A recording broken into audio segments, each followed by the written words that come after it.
আমরা আর এটা বারবার করতে থাকবো না। এবং এই আয়াতে বলা আছে যে আল্লাহ ব্যতীত গুনাহসমূহের ক্ষমাকারী কেই বা আছে।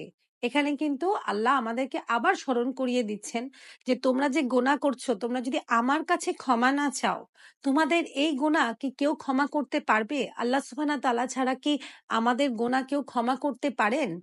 এই যে আমরা অনেকেই থার্ড পার্টিদের কাছে যাই, এমন অনেক মানুষের কাছে যাই যাদেরকে অনেক সময় আমরা পীর বলি, যাদেরকে অনেক সময় আমরা অনেকভাবে মানি যে এই মানুষ অনেক ভালো মানুষ, ইনি বলে দিলে আমার গোনা মাফ হয়ে যাবে, ইনার কাছে আমি গেলে, ইনার কাছে আত্মসমর্পণ করলে, ইনি যদি একটু হাত তুলে বলে দেন আমার সব গুনাহ মাফ হয়ে যাবে। এগুলো কিন্তু অনেক বড় শিরকের পর্যায়ে চলে যায়।